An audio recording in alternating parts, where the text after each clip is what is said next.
importante que hagamos bien en prestar atención. Este pretende ser un sermón que va a hablar a aquellos que están hoy aquí sin Cristo, pero también a los que estamos en Cristo. Porque todos somos susceptibles de hacernos la pregunta que plantea el título del sermón. ¿Está Dios contra nosotros? Es una buena pregunta. Quizás a veces los cristianos podemos llegar a pensarlo. ¿Está Dios contra mí? Pero mayormente son las personas de este mundo, aquellas que no conocen a Cristo, cuando tienen una dificultad, tienen dos opciones. Claro, esto es una evidencia de que Dios no existe porque a mí no me están pasando las cosas que a mí me gustaría que me pasaran. O que me fueran las cosas como a mí me gustaría que fueran. Esto es una evidencia de que como Dios no está aquí listo para cumplir todos mis deseos, como si fuese el genio de la lámpara, Él no existe. O bien, si existe, este Dios tiene un problema conmigo, tiene algo contra mí. Por lo tanto, también se apartan de Él. Pero lo triste es cuando esto nos ocurre a los cristianos.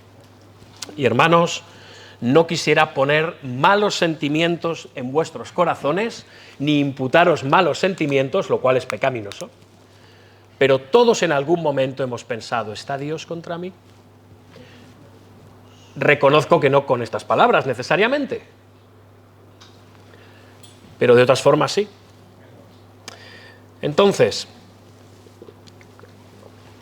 está claro que todos hemos pasado en la vida por momentos en los que parece que todo va en contra nuestra, o todo o casi todo.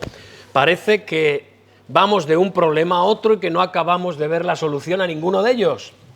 Y claro, esto hace que como cristianos dudemos de la providencia de Dios. ¿Qué es la providencia de Dios? Bueno, por resumirlo, porque podríamos estar mucho rato definiéndola. La providencia, hermanos, la providencia de Dios es el trato de Dios con el mundo y con las personas según su santa, justa, buena y perfecta voluntad. Pero las circunstancias a veces hacen que dudemos de esto, de la santa, justa, perfecta y buena voluntad de Dios. A veces las circunstancias nos confunden, nos desorientan muchísimo. ¿Qué está haciendo Dios? Como si Él no supiera lo que hace, ¿no? Pero ¿qué está haciendo? Algunos dicen que Dios se revela por medio de la providencia, que podemos saber cómo es Dios y su voluntad por medio de las obras de la providencia. Y luego hay otros que dicen que podemos errar al interpretar las obras de la providencia, por lo tanto Dios no está revelándonos absolutamente nada en lo que hace, simplemente Él hace las cosas que hace sin tener que dar explicaciones. Porque claro, si fuera de otra manera podríamos llegar a conclusiones erróneas en cuanto a lo que Dios hace. Y esto nos puede llevar a los extremos. Por un lado, a pensar que Dios nos revela todo por medio de las cosas que nos pasan. Y por otro lado, pensar que Dios no nos está revelando nada en absoluto acerca de las cosas que pasan en este mundo y que nos pasan a nosotros. Ahora, ¿esto es lo que nos dice la Biblia? No, hermanos, la Biblia no nos dice esto. La Biblia nos dice que Dios nos habla, como hemos cantado antes, por medio de la palabra inspirada. Esta es toda la revelación de Dios para nosotros hoy en día. Ya no hay profecías, ya no hay sueños, ya no hay visiones, ni hay revelaciones. La Biblia está completa y desde que el canon bíblico está completo, aquí tenemos toda la revelación de Dios. Pero, Dios también se manifiesta muchas veces en lo que hace en el mundo por medio de las cosas que nos pasan. Y quizás en el momento no sabemos qué es lo que está haciendo Dios, pero muchas veces con el paso del tiempo llegamos a entender por qué las cosas que pasan, nos han pasado. Génesis 42 nos muestra, entre otras cosas, cómo a veces nos es difícil discernir qué pretende Dios en medio de su obra en nuestra vida. En el capítulo anterior, recordáis, dejamos a José como primer ministro de Egipto, el hombre más poderoso de la tierra, posiblemente, después del faraón, aquel que el faraón designó para salvar a Egipto. En el caso de José, como hemos visto hasta ahora, en medio de situaciones dolorosas, oscuras, al final todas estas sirvieron ¿para qué? Para que él fuera exaltado y finalmente cumplir los propósitos de la providencia de Dios, que en aquel momento era salvar a Egipto y a la familia de la promesa, al pueblo del pacto, la propia familia de José. Pero Dios sigue obrando, y lo que vamos a ver hoy, no en el capítulo 41, sino ya en el 42, es como Dios lo hace, pero ya no tanto a través de José, que también, sino a través de la familia de Jacob, es decir, los hermanos de José, el resto de hermanos de José a los cuales tenemos tanto cariño, ¿verdad que sí? Génesis 42, de hecho, nos lleva a un clímax en la historia, a un punto álgido, a un punto de ruptura en la historia de la familia de Jacob, que va a dar paso a la resolución de esta historia, que todos también conocemos, o la mayoría conocemos. Este pasaje que vamos a ver hoy describe el viaje que hacen los hermanos de José a Egipto para conseguir alimentos durante una gran hambruna que Dios envía sobre la tierra y cómo se encuentran con José. Y en este pasaje vamos a ver también una cosa que fue cierta para la familia de Jacob, que fue cierta más tarde para Israel y hoy en día para nosotros, el Israel de Dios, que somos los descendientes, o podemos decir que somos también hijos de Jacob por medio de la fe. Y es lo que Charles Spurgeon dijo en cierta ocasión o escribió con respecto a este pasaje. Cuanto mayor sea la bendición, tanto mayor será la prueba que la precederá. Lo mismo pasa con nuestra propia alma. Así que vamos a leer Génesis capítulo 42. Acompañadme en la lectura, repito, 42. Id a vuestras Biblias, vuestros dispositivos móviles, vuestras tablets, que espero que estén todas en modo avión, para que mientras leéis no aparezca ningún WhatsApp, ni ninguna notificación que os diga, ya he comprado los pollos.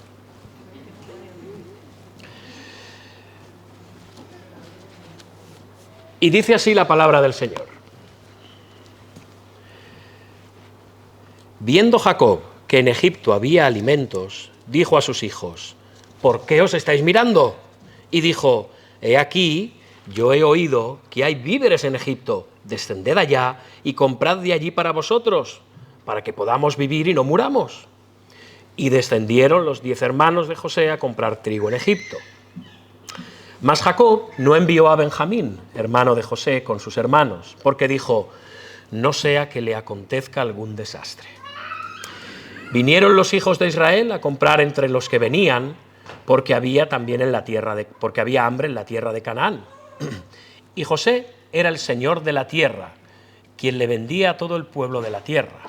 Y llegaron los hermanos de José y se inclinaron a él, rostro a tierra. Y José, cuando vio a sus hermanos, los conoció, mas hizo como que no los conocía y les habló ásperamente y les dijo, ¿de dónde habéis venido? Ellos respondieron, de la tierra de Canaán para comprar alimentos. José, pues, conoció a sus hermanos, pero ellos no le conocieron. Entonces se acordó José de los sueños que había tenido acerca de ellos y les dijo, espías sois, por verlo descubierto del país habéis venido. Ellos le respondieron, no, Señor nuestro, sino que tus siervos han venido a comprar alimentos. Todos nosotros somos hijos de un varón, somos hombres honrados, tus siervos nunca fueron espías. Pero José les dijo, no, para verlo descubierto del país habéis venido. Y ellos respondieron, tus siervos somos 12 hermanos, hijos de un varón en la tierra de Canaán, y de aquí el menor está hoy con nuestro padre, y otro no parece.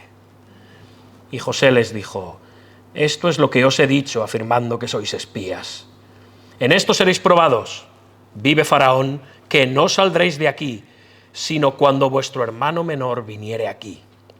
Enviad a uno de vosotros y traiga a vuestro hermano, y vosotros quedad presos y vuestras palabras serán probadas. Y si hay verdad en vosotros, y si no, vive Faraón, que sois espías. Entonces los puso juntos en la cárcel por 3 días. Y al tercer día les dijo José, haced esto y vivid, yo temo a Dios.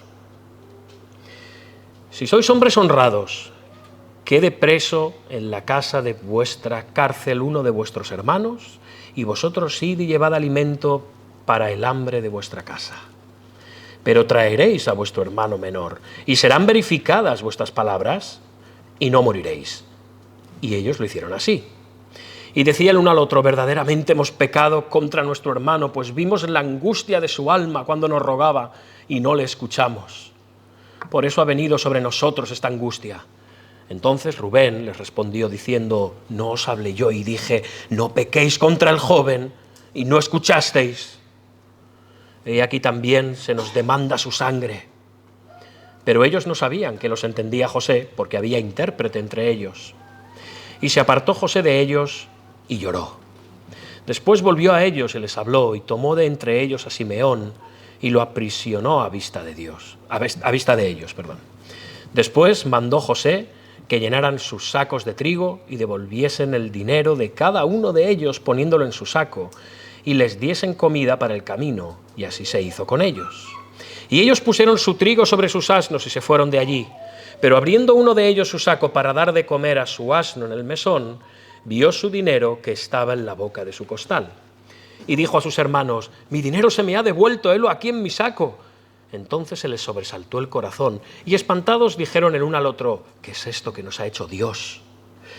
Y venidos a Jacob su padre, en tierra de Canaán, le contaron todo lo que les había acontecido, diciendo, aquel varón, el Señor de la tierra, nos habló ásperamente y nos trató como espías de la tierra, y nosotros le dijimos, somos hombres honrados, nunca fuimos espías, somos 12 hermanos, hijos de nuestro padre, uno no parece, y el menor está hoy con nuestro padre en la tierra de Canaán.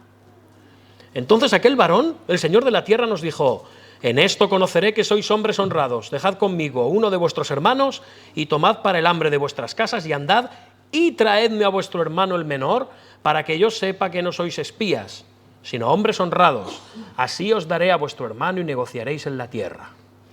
Y aconteció que vaciando ellos cada uno sus sacos, he aquí el saco de cada uno estaba atado de su dinero. Y viendo ellos y su padre los atados de su dinero, tuvieron temor. Entonces su padre Jacob les dijo, me habéis privado de mis hijos, José no parece, ni Simeón tampoco, y a Benjamín le llevaréis, contra mí son todas estas cosas.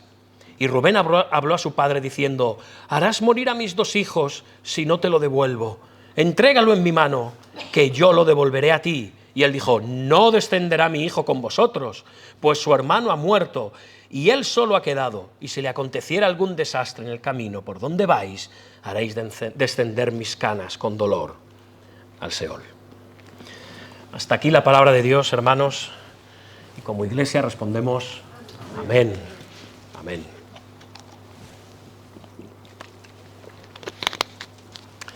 Este pasaje consta de 5 secciones diferenciadas. Su estructura nos muestra un énfasis que no es otro que una tensión creciente y los dilemas personales de los protagonistas aquí envueltos y los dilemas morales. En el caso de los hermanos de José, convicción de pecado y arrepentimiento. Así como también la prueba a la que José somete a sus hermanos, lo cual es una muestra de gracia y de amor, porque tiene un propósito. José no es ningún sádico, como podremos discernir no solo en este pasaje, sino en los que vengan después. Y luego vemos el dolor continuo de Jacob, un hombre que vive desde hace años sumido en la pérdida, en la desconfianza, en la desesperanza. Solo tenemos que escuchar cómo habla de principio a fin en este pasaje. ¿Qué tiene que enseñarnos el pasaje de hoy? En medio de nuestros pecados, en medio de nuestra incredulidad, hermanos, las pruebas de Dios son una muestra de su gracia y de su misericordia hacia nosotros. Vamos a pedir que Él bendiga la exposición de su palabra. Señor Dios nuestro, nos encomendamos a ti para que, como hemos cantado antes, tú nos hables. Queremos oír tu voz con la fuerza del león. Queremos temblar, pero también queremos tener paz, consuelo y gracia en nuestro corazón que provienen de ti y de tu evangelio, Señor. Muéstranos a Cristo por medio de tu palabra. Muéstranos tu salvación, muéstranos tu verdad. Habla hoy a tu iglesia por medio de este capítulo de Génesis 42. En el nombre de Jesús. Amén. Y bueno, vemos aquí en los versículos del 1 al 5 que Jacob envía a sus hijos a Egipto. Y la situación de estos versículos, hermanos, yo no sé qué os parece, pero nos están presentando a la familia de Jacob y la verdad es que es una situación que es extraña, es rara, es sombría. Se masca un ambiente enrarecido, hay como un ambiente tenso. La familia de Jacob, a excepción de José, la vemos reunida, pero no está unida. ¿Me explico? Vemos una familia reunida en Canaán, pero no están unidos. Y al mismo tiempo este pasaje nos va a mostrar más tarde en Egipto otra reunión familiar, que es la de José con sus hermanos, que al menos inicialmente no vemos que haya un entorno de reconciliación y paz, precisamente, sino de tensión, mala conciencia, dolor, incomodidad. Todos en la familia de Jacob, todos, estoy hablando ahora de estos versículos del 1 al 5 en Canaán, son conscientes de que Jehová su Dios está por encima de todas las cosas, todos, que todo ocurre por designio divino. Todos creen en la providencia de Jehová su Dios, pero llama la atención que en este primer cuadro de la familia de Jacob, aquí en Canaán, no se nombra a Dios para nada. No se le pide ayuda, no se le invoca, no se pide sabiduría, no se le pide un milagro. Señor, trae pan a Canaán, haz que llueva. Nada, solo hay sombra, tristeza, incomodidad y podríamos decir, igual esto lo decimos un poco influidos porque conocemos la historia, pero como que hay un cierto aroma de sospecha en todo esto. No parecen discernir en medio de esto qué propósitos tiene Dios para esta familia. No entienden nada. Jacob es aquel al que Dios le había prometido en su sueño en Betel. ¿Recordáis la misma promesa que antes había hecho a Isaac y a su abuelo Abraham? Todas las familias de la tierra serán benditas en ti, en tu descendencia, en tu simiente. Yo estoy contigo y te guardaré por donde quiera que fueres. Pero en medio de este hambre de la tierra de Canaán, al saber que en Egipto había alimento y se vendía, Jacob no alcanza nada más que a decir estas palabras llenas de desaliento y falta de esperanza en su Dios. He aquí yo he oído que hay víveres en Egipto, descended allá y comprad para nosotros para que podamos vivir y no muramos. Porque es que nos vamos a morir. Ya podemos espabilar. Y vemos este cuadro de aspereza en la manera en la que Jacob habla a sus hijos. ¿Habéis visto? Pensemos que esta conversación seguramente tendría lugar en una reunión familiar en la tienda, todos sentados en círculo. Era como se hablaban y se exponían las cosas en aquel tiempo. Y parece que los hijos de Jacob estaban todos como mirando al vacío, mirándose entre ellos, sin saber cómo solucionar aquella situación. Sería un poco cómico ver el panorama. ¿Por qué os estáis mirando?, dice Jacob. ¿Qué hacéis aquí como tontos, mirándoos, sin saber qué hacer? ¿Soy el único que ha oído que en Egipto hay comida? ¿Soy el único? ¡Espabilad! Es curioso porque estos muchachos habían sido muy listos, muy astutos, muy sagaces a la hora de tramar planes perversos. ¿Recordáis la venganza de Dina y cómo se cargaron a toda la gente en Siquem, cómo los estafaron para luego asesinarlos? Y luego todo lo que idearon para primero intentar matar a su hermano y luego, bueno, vamos a sacar algo de aquí, ¿no? Vamos a venderlo. O sea, fueron muy hábiles, pero para algo tan básico como procurarse el pan estaban...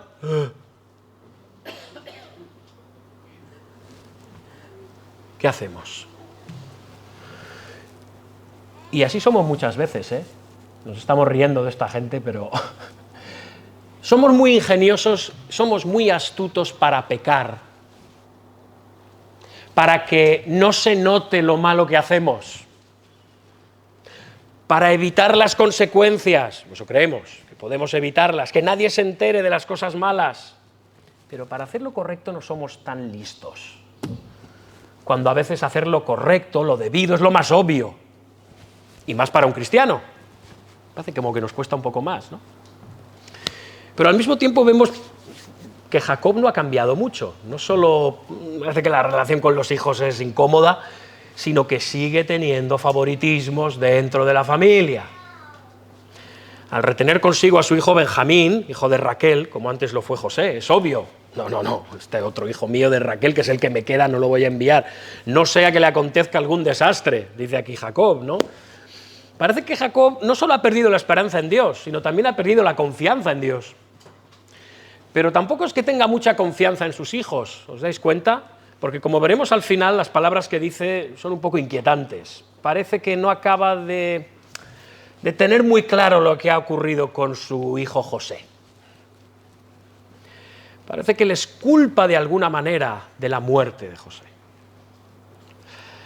Todas estas actitudes, hermanos, que vemos aquí en estos 5 primeros versículos, manifiestan patrones de conducta pecaminosos. El pecado, hermanos, es tremendamente persistente. Es más, el pecado es tremendamente previsible. Se le ve venir de lejos. Pocas cosas son más predecibles que el pecado. Y el pecado nos lleva a la frustración, nos lleva a la amargura, las cuales hacen estar a las personas de este mundo total y permanentemente descontentas. No hayan satisfacción ni felicidad en nada. Y aún ni siquiera en el caso de muchos o algunos cristianos, los cuales a veces les cuesta encontrar paz y sosiego en Dios mismo. Y esto nos lleva a la desesperanza y a la desconfianza en Dios, como veremos que le ocurría a la familia de Jacob. Yo pregunto, ¿ocurre igual en tu familia? ¿Es tu familia parecida a esta familia de Jacob? No, mi familia es perfecta, ¿no? Dios creó la familia originalmente en Edén para que fuera un entorno de paz, de amor, de comunicación, de cuidado, de confianza mutua. Eso debe manifestarse primero en la unión matrimonial y luego en la familia, en la educación y crianza de los hijos. Pero esta familia está rota. Y lo vimos en Edén y luego en el relato de Caín. ¿Es nuestro hogar un entorno de amargura y de reproches? ¿De falta de confianza los unos hacia los otros? ¿Es un hogar en el que no hay iniciativa para lo bueno?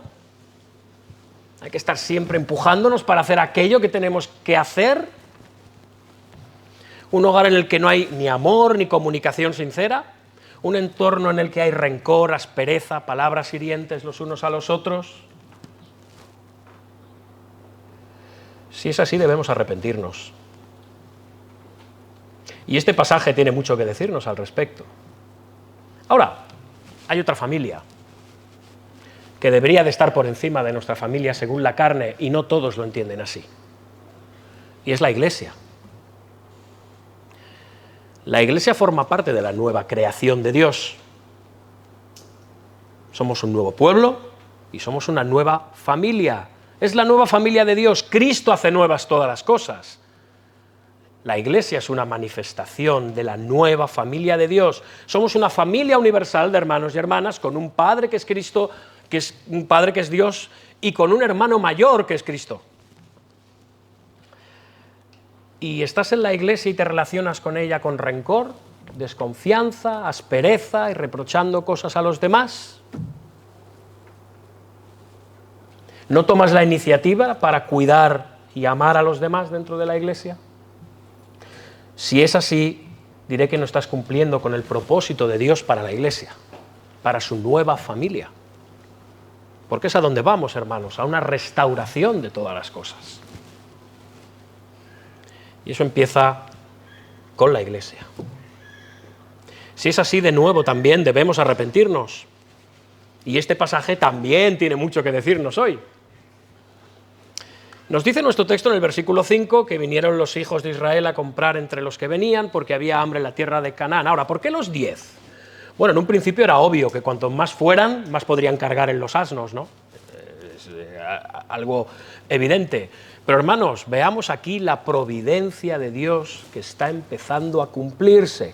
Porque los hermanos de José debían de presentarse todos, y dejo esto aquí en el aire, delante de José para que se empezase a cumplir la providencia de Dios. Ahora yo os digo, estos hombres van a Egipto y ellos sabían que su hermano había sido vendido para ir a Egipto.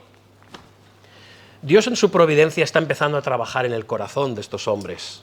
¿Qué clase de pensamientos vendrían a la mente de estos hombres mientras viajaban a la tierra en la que sabían que igual había acabado muriendo como esclavo? La esperanza de vida de un esclavo no era muy alta, ¿eh? Su propio hermano. ¿Pensarían en ello? ¿Creéis que no? ¿Que iban al sitio donde sabía que habían enviado a una muerte casi segura a su propio hermano? Claro que empezarían a pensar en José. Si antes habían tratado de tapar todo eso en su corazón, e insensibilizar eso y dejarlo en un rinconcito cauterizado de su conciencia, ahora todo esto empezaba a salir a flor de piel. José de repente aparece en su vida, porque van a Egipto. ¿Qué habría sido de él?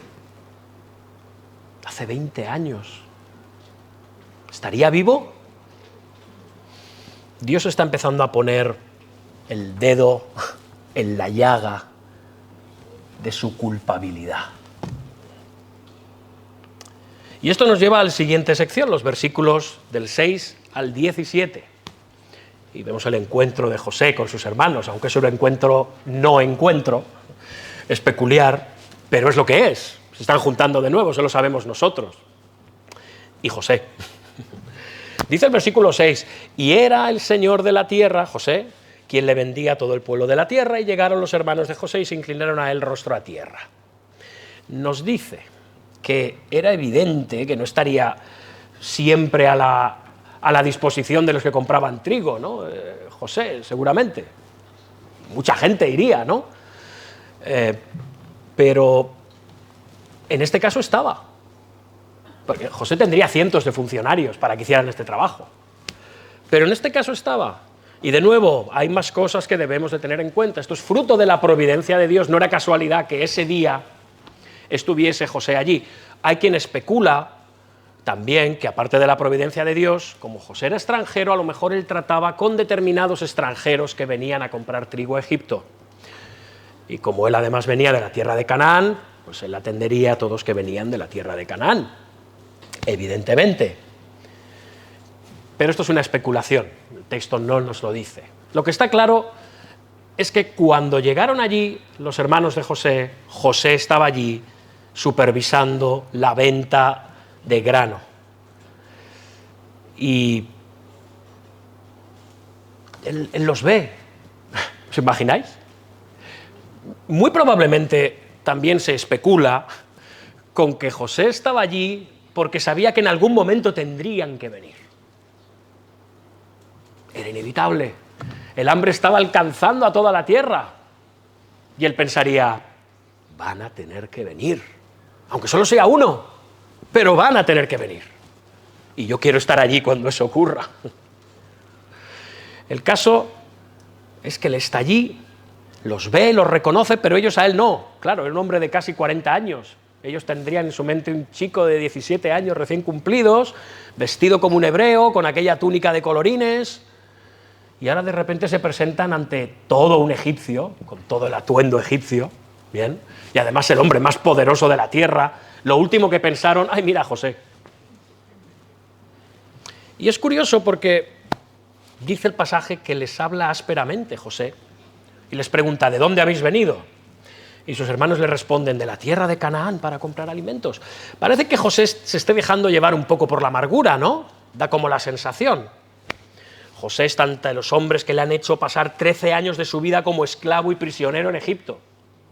Sí, ahora llevaba otros 7, o un poco más de 7, en los que vivía en la abundancia. Pero esos 13 años no te los quita nadie.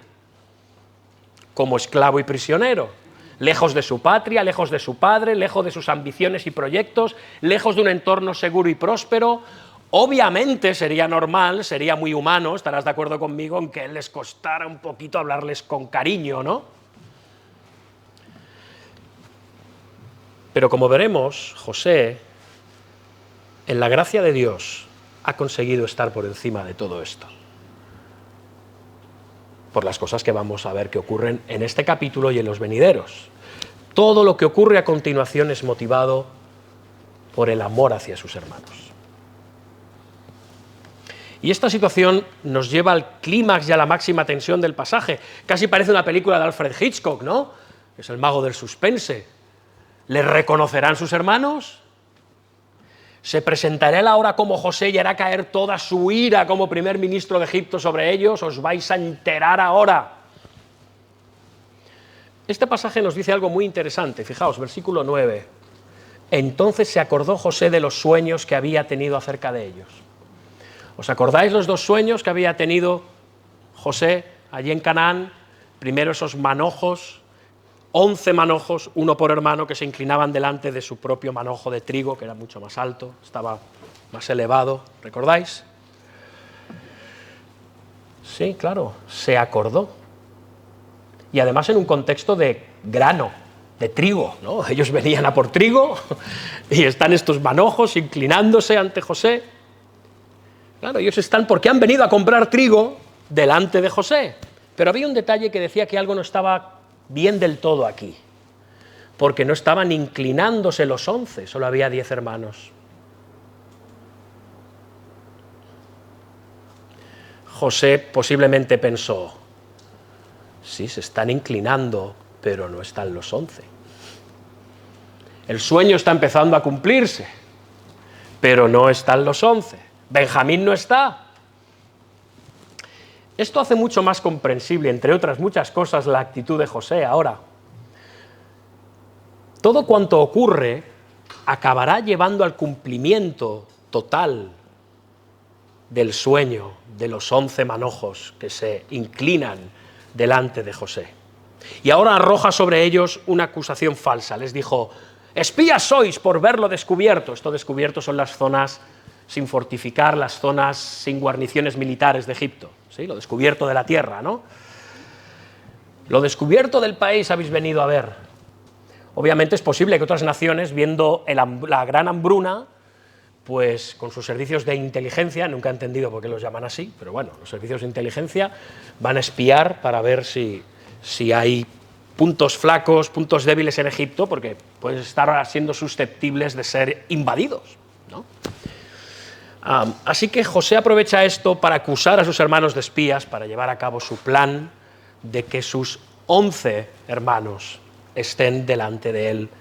Pero más importante aún, para José es más importante otra cosa, y es que lleguen al arrepentimiento y del arrepentimiento a la reconciliación.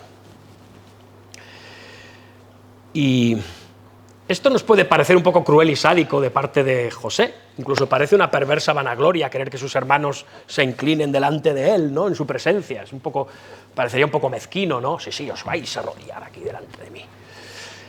Pero también es cierto que para José estaba claro que los sueños formaban parte de la providencia de Dios. No eran simples sueños. Esos sueños no eran para satisfacer su orgullo, ni para que él se sintiera vindicado. Muy bien, aquí, a mis pies. No. Había un propósito mayor en todo esto. Y José lo discernía. Como había un propósito mayor en todos los sueños que él tuvo, como los que tuvieron el copero y el panadero, como los que tuvieron el faraón, etc. Este sueño tenía que cumplirse por un propósito específico. Lo iremos viendo en semanas sucesivas. Pero esto apuntaba a algo mayor, la salvación física, pero principalmente espiritual, de la familia del pacto. Y los hermanos niegan ser espías, pero es muy irónico lo que dicen de sí mismos, no sé si os habéis dado cuenta. No, Señor nuestro, sino que tus siervos han venido a comprar alimentos. Todos somos hijos de un varón, somos hombres honrados. Son muy honrados, ¿eh? Yo cuando estaba leyendo digo, anda que... sois honradísimos. Da un poco de risa. Tus siervos nunca fueron espías. Bueno, todo lo demás era verdad, ¿no? Pero esto de que somos hombres honrados... después de la maldad y la crueldad que habían cometido hacia su propio hermano, hacia su propio padre, ahora dicen que son hombres honrados, ¿no? Pero esto es lo que hace el pecado con nosotros. De nuevo, nos estamos riendo. Pero esto hace el pecado con todos nosotros. No nos deja ver la realidad de quiénes somos. El pecado no nos deja ver cómo somos. Siempre nos lleva a tener una visión totalmente idealizada y excusable de nosotros mismos. Yo soy muy bueno, albergo tanta humanidad en mí mismo que me da ganas de llorar. Así nos creemos, siempre los malos son los demás.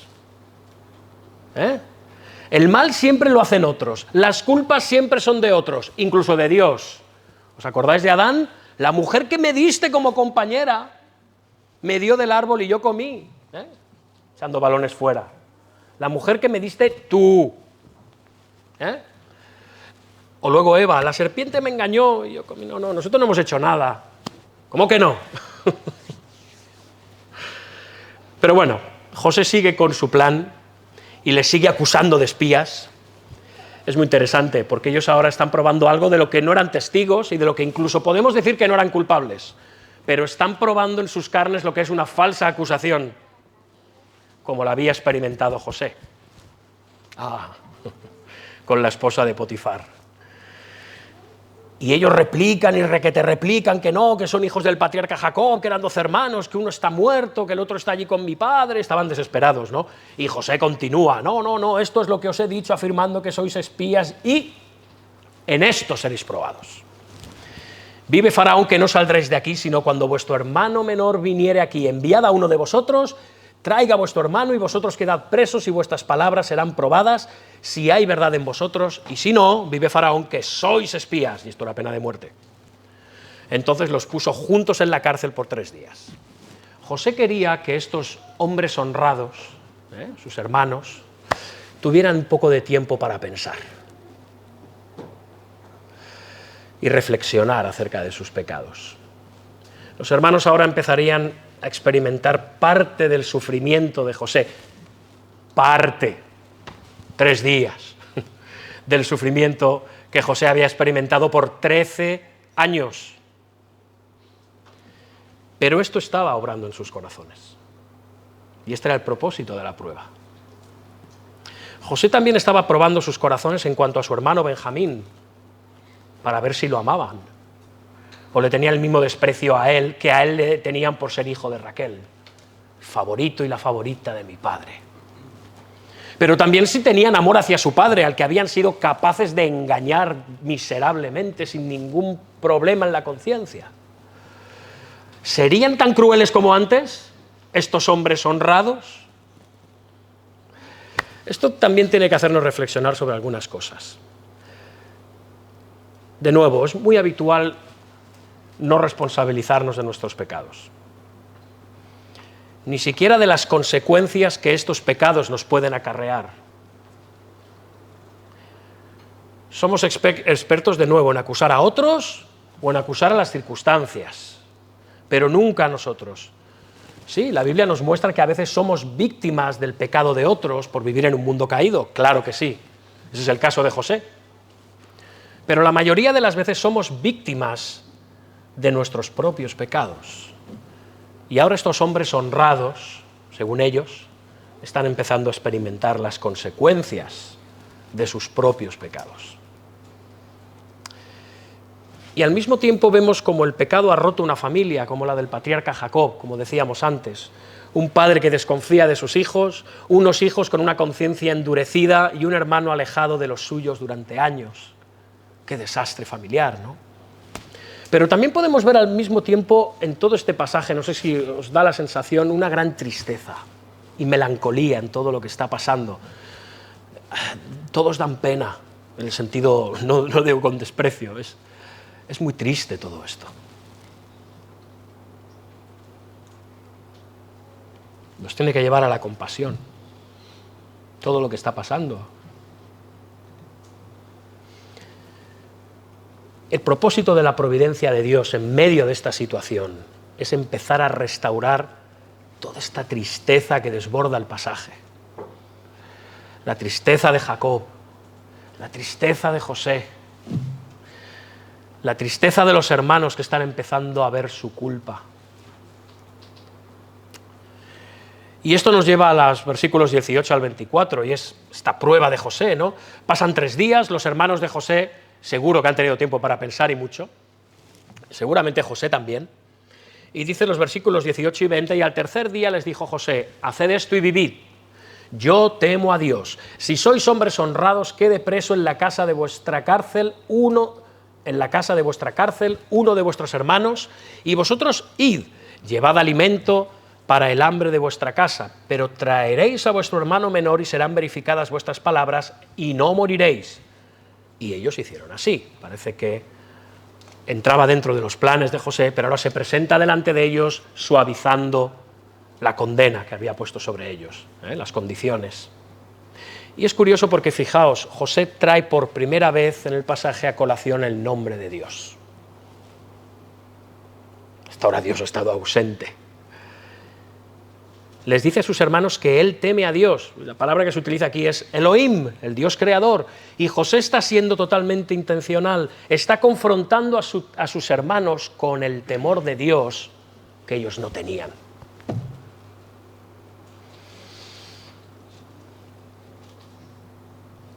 Él presiente que sus hermanos tienen adormecido el sentimiento del temor de Dios, pero que quizás ahora esté empezando a asomar en sus corazones. Pero al mismo tiempo esto es un recordatorio de que Dios debe ser temido, porque Dios es santo y Dios es justo y trae juicio y castigo sobre los malvados. Y les propone traer a su hermano menor para corroborar que lo que dicen acerca de sí mismos es cierto ante Dios. La mención de que José temía a Dios también pone a los hermanos en un conflicto. ¿Por qué? Porque ellos no habían tenido temor de Dios para cuidar y amar a su propia familia, su propio hermano. Pero este extranjero, este pagano, este egipcio, por temor de Dios, se está preocupando por el bienestar de una familia que no es la suya. Es paradójico. Pero esto también les daría que pensar. ¿Este extranjero tiene más temor de Dios y se preocupa por eso más de nuestra familia en Canaán? Porque nos da provisiones y víveres y nos deja regresar. Y nosotros, que somos el pueblo del pacto, hemos tratado a nuestra familia como basura.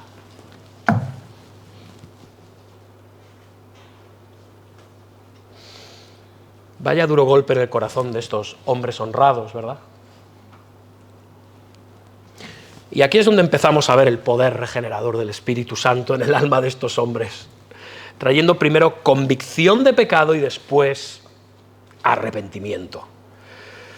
Y lo vemos en la conversación de los hermanos. Están teniendo esta conversación pensando que José no les entiende porque es egipcio y como hablaban mediante un intérprete, y dicen, verdaderamente, atención, hemos pecado contra nuestro hermano, pues vimos la angustia de su alma cuando nos rogaba y no le escuchamos. Por esto ha venido sobre nosotros esta angustia. Entonces Rubén le respondió diciendo, ¿no os hablé yo y dije, no pequéis contra el joven y no escuchasteis? He aquí también se nos demanda su sangre. Es muy llamativo porque el libro de Génesis, como hemos dicho tantas veces, no es muy explícito con los sentimientos, nos habla más bien de palabras y de hechos y luego nosotros solemos sacar nuestras conclusiones, pero aquí vemos algo muy distinto. Dios nos está presentando una radiografía del corazón de estos hombres y nos desvela algo en ellos que no hemos visto hasta ahora. Arrepentimiento, dolor, convicción de pecado. Estos hombres eran unos frívolos, rapaces, engañadores, despiadados, inmorales, codiciosos. Verdaderamente hemos pecado. Y Dios nos demanda su sangre. Nos dice que cuando José clamaba en el pozo, al que le arrojaron, ellos fueron insensibles. La angustia de su alma cuando le rogaba, no le escucharon. Y relacionan aquel suceso con la angustia que ellos ahora están pasando. Su angustia les está ayudando a darse cuenta de la gran angustia de su hermano en el pozo. Siente que Dios en su providencia hace que ellos hayan tenido que conocer la angustia que han afligido a otro. Están viendo por primera vez la angustia del otro y no la suya propia. De hecho, el mismo Rubén es el más sensible, ya lo fue en su momento, a esta aparente realidad y cree que Dios ahora les va a hacer pagar con su vida. Dice uno de los padres de la Iglesia del siglo III o IV, Juan Crisóstomo, sobre este pasaje en sus homilías sobre el libro de Génesis, dice: el pecado, cuando se ha realizado, revela su propia enormidad, ciega el espíritu y esparce tinieblas sobre la vista interior. Pero entonces la conciencia se eleva como un acusador inexorable para desgarrar el alma y denunciar la enormidad de su falta.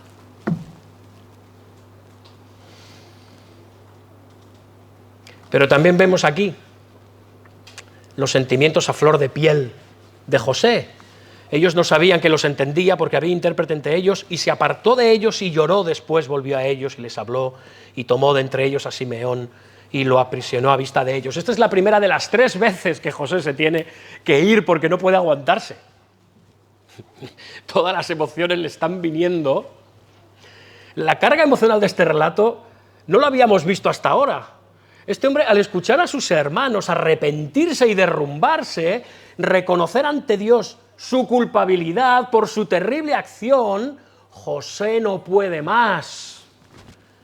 Está emocionado. No se lo puede creer de lo que Dios está haciendo en el corazón de sus 10 hermanos.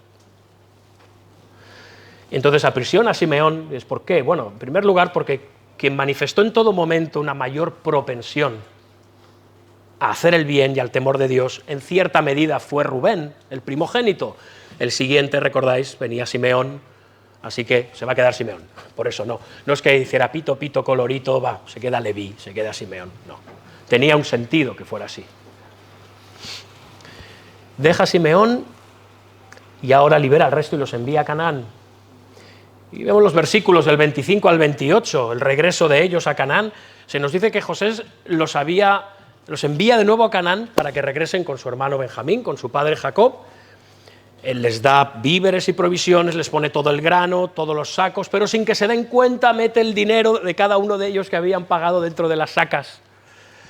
Y entonces estos emprenden el camino de vuelta. ¿Qué es lo que se proponía José al hacer esto? ¿Quería entramparles todavía más? ¿Con saña? ¿Es que este hombre es un sádico? No puede ser así, porque si recordáis, hago un spoiler, cuando regresan los hermanos, él no les echa en cara nada del dinero. Y cuando ellos se lo cuentan y lo quieren devolver, él dice, no, esto es misericordia de Dios hacia vosotros, podéis quedaros el dinero. O sea, el tema no es complicarles la vida a ellos. Pero lo que sí que es claro es que cuando ellos vieran el dinero, recordarían seguramente la plata que cobraron por enviar a José a Egipto. Y ahora ellos regresan de Egipto con plata. Lo que José está haciendo aquí es mostrar generosidad y buena voluntad hacia ellos. José era incapaz de cobrarle a su propia familia en tiempo de necesidad. No podía hacerlo. Iba en contra de sus propios principios. Justo lo contrario que lo que habían hecho sus hermanos, que habían vendido a su propio hermano por dinero. Y esto es otra punzada en el corazón y en la conciencia de estos hombres. Y esto es lo que Dios hace en medio de nuestros pecados, hermanos, amigos. Muchas veces Dios no nos paga conforme a nuestras maldades. Muchas veces en medio del pecado Él nos sigue mostrando generosidad y gracia sin límites. Dios no nos toma en cuenta nuestras transgresiones. Sabemos, como dice Romanos 6:23, que la paga del pecado es muerte, mas la dádiva de Dios es vida eterna en Cristo Jesús, Señor nuestro. Nos cuesta creer que Dios pueda ser tan bueno.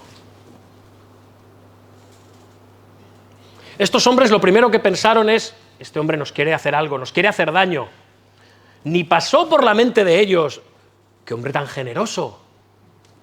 Les era imposible, pero solo pensaban lo que dice al final, ¿no? El versículo 28, cuando descubren en el mesón, en uno de los sacos de trigo, descubren el dinero de uno de ellos, ¿Qué es esto que nos ha hecho Dios? Dios está contra nosotros, Dios nos está castigando por nuestros pecados. Esto va a acabar fatal, muy mal. No podían ver la gracia, no podían ver un milagro de Dios, no podían ver generosidad en este hombre egipcio que primero los había metido en la cárcel y luego les había dejado salir a casi todos. No entendían nada, porque la gracia nos humilla, nos escandaliza, no la queremos recibir. Queremos ganarnos las cosas nosotros, merecerlas nosotros.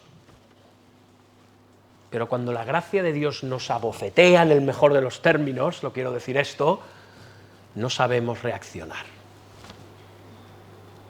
Nos apabulla. Y solemos pensar, esto no puede ser bueno,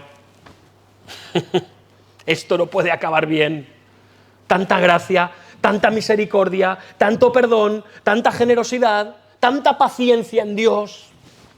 No, esto va a acabar mal. Pero ¿sabes qué pasa? Que Dios no es como tú. A ti y a mí nos falta paciencia, gracia, misericordia, generosidad, amor, perdón. A Él no, a Él le sobran. Vemos a Dios como un Dios que nos acusa, que nos castiga, que solo quiere vernos destruidos, y no uno lleno de amor, de gracia y de misericordia. Y ese es el verdadero Dios.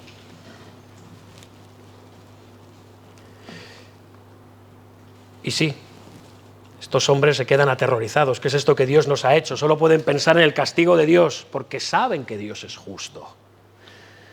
Y lo que ellos han hecho es abominable. Ellos saben que son dignos de muerte, lo saben. Y este es el primer paso para llegar al cielo, estar convencidos de que lo único que merecemos es llegar al infierno. Y esto nos lleva a la parte final del pasaje. Los hermanos informan a Jacob de lo ocurrido en Egipto. Llegan a Canaán, se presentan ante su padre, le cuentan todo lo ocurrido. Pero lo que les llena de temor es lo que vemos, versículo 35, y aconteció que vaciando ellos sus sacos, he aquí en el saco de cada uno estaba atado de su dinero, y viendo ellos y su padre los atados de su dinero, tuvieron temor. Vaya, es que no es uno, es que somos todos. Yo creo que ya miraban al horizonte pensando que iba a haber una hueste de carros del faraón para exterminarnos a todos. Estaban aterrorizados. Este es el dinero que hemos pagado, ¿qué hace aquí? Es inquietante, desde luego. Y esto hace reaccionar a Jacob. Nos acordamos de quién es Jacob, ¿no? Jacob no tiene nada de tonto. Jacob es un zorro. De hecho, es el maestro de los engañadores. Es un hombre muy sagaz, es un hombre muy listo, y este hombre empieza a atar cabos. Todo esto es muy raro. Esto no es normal. Y es posible que esté empezando a sospechar de que sus hijos quizá no hayan sido del todo honestos con él nunca. Ni con José, y quizás tampoco ahora con Simeón, y mucho menos lo van a ser ahora con Benjamín. Si yo les doy a mi hijo para que lo lleven a Egipto, piensa, cada vez que los envío lejos con uno de mis hijos desaparece, y encima vuelven con dinero. Esto es muy raro. Esto me huele a cuerno quemado, ¿no? Así que aquí Jacob, en tono ciertamente acusatorio y de sospecha, dice, me habéis privado de mis hijos. No estamos diciendo que él supiera lo del engaño con José, pero algo no le encaja en todo esto. Me habéis privado de mis hijos. José no parece, ni Simeón tampoco. Y a Benjamín le llevaréis, contra mí son todas estas cosas. Y Rubén ahora, el primogénito, parece que actúa con lucidez y dice, te ofrezco a mis dos hijos en sustitución si le pasa algo a Benjamín. Harás morir a mis dos hijos, si no te lo devuelvo, entrégalo en mi mano que yo lo devolveré a ti. Esto puede parecer muy noble, ¿no? ¡Qué hermoso! Mira, aquí vemos el Evangelio, el sacrificio sustitutorio. ¡Ja! Esto es una forma que tiene Él de pagar por su pecado. Él quiere expiar su pecado. Él. Como si pudiera expiar sus malos actos ofreciendo la vida de sus hijos. Rubén, como primogénito, tenía la obligación de haber traído con vida a José. Y como primogénito se podría haber puesto en el lugar de Simeón. No, deja a mi hermano, me ofrezco yo. No. Hermanos, somos así ante el pecado también. Pensamos que nosotros podemos hacer algo para lavar nuestro pecado. Para que éste quede expiado delante de Dios, como si nuestras obras valieran algo, como si nuestros sacrificios y esfuerzos valieran algo, cuando no valen nada al lado de la gravedad de nuestros pecados. Como dice Isaías, todos nosotros somos como suciedad y todas nuestras justicias como trapo de inmundicia. Y estas son las terribles palabras finales de Jacob en este pasaje. No descenderá mi hijo con vosotros, pues su hermano ha muerto y él solo ha quedado. Y si le aconteciera algún desastre por el camino donde vais, haréis descender mis canas con dolor al Seol, esto es a la tumba. Jacob no se fía, me iba a decir, ni de su sombra, pero no se fía ni de sus hijos. Por detrás de sus palabras no deja de haber mucho rencor, ira y falta de amor hacia estos hombres. Se la tiene guardada. Pero también hay falta de confianza en la buena providencia de Dios, ¿os dais cuenta? Solo ve la providencia divina como una fuente de infortunios, de desgracias y de maldiciones. Esto es lo único que Dios tiene para mí, cosas malas. Ha perdido su fe, ha perdido su esperanza en las promesas y bendiciones de Dios. Nuestro pasaje de hoy termina con una nota amarga, que son estas palabras de Jacob. Pero la historia todavía no ha terminado. Este pasaje, hermanos, nos acercamos a la conclusión del sermón, tiene un propósito fundamental y es mostrarnos cómo la providencia divina nos muestra la realidad de quienes somos. Todas las pruebas y sufrimientos que experimentamos en la providencia de Dios revelan lo que hay en nuestro corazón. Israel tuvo que soportar pruebas y tribulaciones de parte de Dios en medio de su desesperanza, de su falta de fe, de su infidelidad. ¿Para qué? Para ser santificados antes de entrar en la tierra prometida. Ellos fueron golpeados por Dios como una muestra de su gracia, para arrepentirse de sus pecados y de su infidelidad. Y todos los que estamos aquí esta mañana, hermanos, hermanas, amigos, amigas, estamos marcados por la realidad del pecado. Todos. Si alguien piensa que no, no sé qué está haciendo aquí hoy. Todos. Y lo que hay en nuestra conciencia es negar que el pecado tiene consecuencias. El pecado siempre tiene consecuencias. Pensamos que podemos hacer lo que queramos y al final nos saldremos con la nuestra y ser libres de las consecuencias de nuestros malos actos, de nuestro corazón y hechos pecaminosos. Pero al mismo tiempo hay un testimonio interno en nuestra conciencia que nos acusa y nos dice en el fondo que no nos vamos a librar de las consecuencias, que algún día todos nuestros pecados saldrán a la luz y serán tan visibles como la luz del día.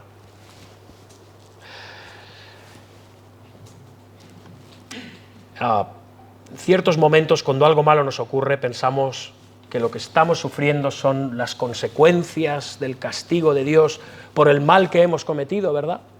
Esto me pasa por aquello. Esto me ocurre por lo otro. Y esto nos abate y nos llena de tristeza. Esto es lo que vemos en el pasaje de Génesis 42, pero no toda tristeza por causa del pecado que hemos cometido es mala. El apóstol Pablo escribe a los corintios, quienes le habían hecho pasar muy malas épocas, le habían atribulado por situaciones fuera y dentro de la iglesia, y les escribe esa carta tan dura, tan personal, en la que a veces ves hasta impotencia, como es la segunda carta a los Corintios. Él abre su corazón como en ningún otro escrito. Y vemos las palabras que les dirige a los Corintios, que con anterioridad hemos leído. Ellos no se habían portado nada bien con él, le habían ocasionado muchos sufrimientos, le habían causado mucha tristeza y dolor. Pero ahora les dice: me gozo, no porque hayáis sido contristados por la carta que os escribí, sino porque fuisteis contristados para arrepentimiento, porque habéis sido contristados según Dios, para que ninguna pérdida padecieseis por nuestra parte, porque la tristeza que es según Dios produce arrepentimiento para salvación. De que no hay que arrepentirse, es decir, no arrepentirse del arrepentimiento, pero la tristeza del mundo produce muerte. Hay dos tipos de tristeza,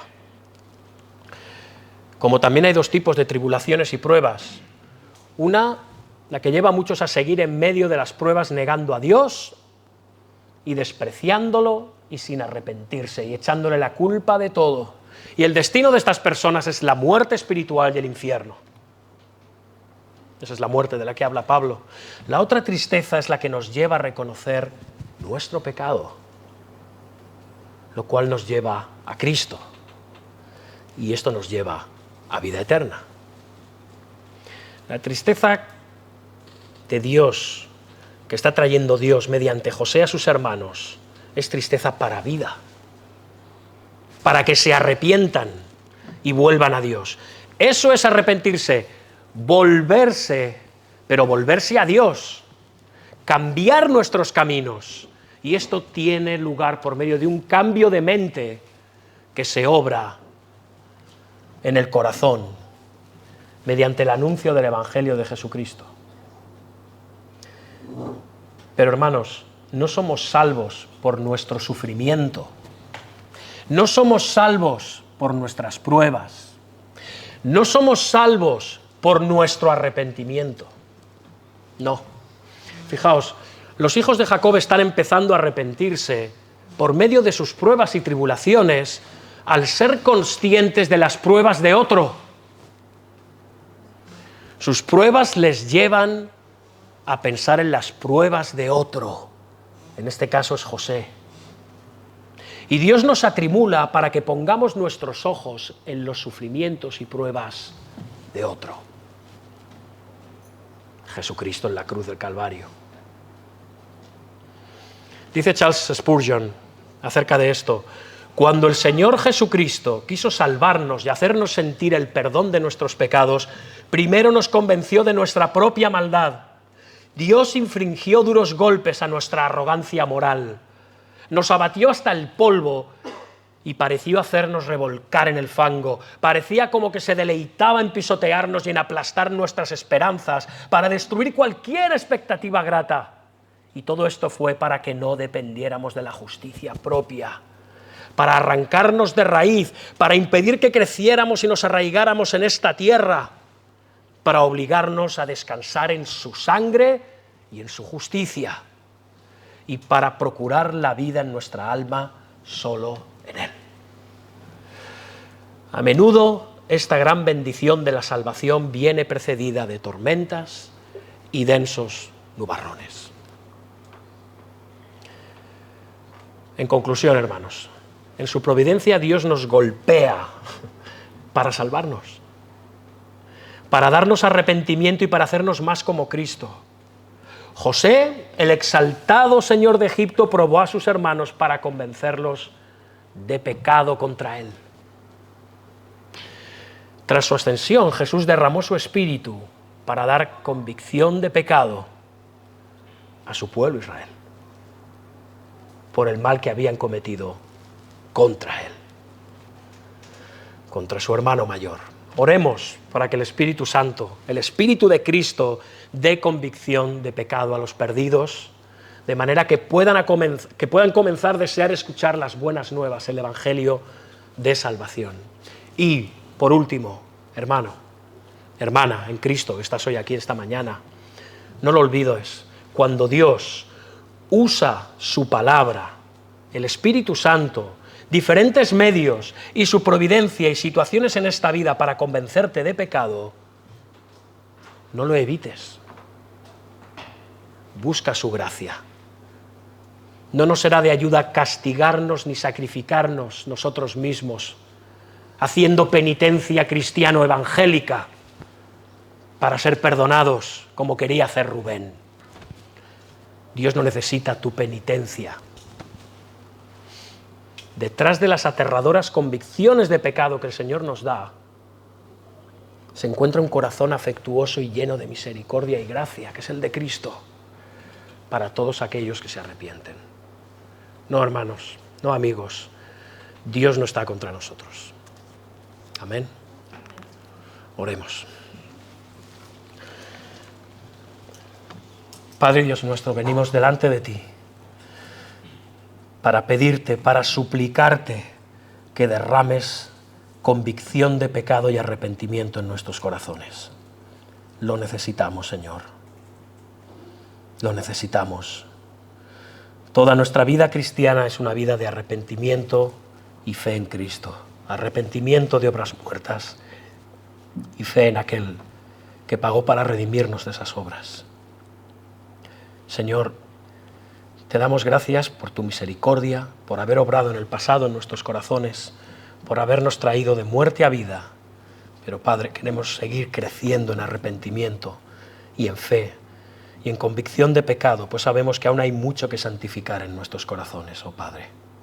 Ten piedad de nosotros y te pedimos por todos aquellos jóvenes, los niños, los que nos visiten hoy y no estén en Cristo, aquellos que viven engañados pensando que están en Cristo, o que están aquí y aún saben que no son verdaderos hijos de Dios, que derrames todo tu espíritu y les des convicción de pecado para que arrepentidos vayan a ti, para novedad de vida, para salvación, para perdón de pecados, para vida eterna.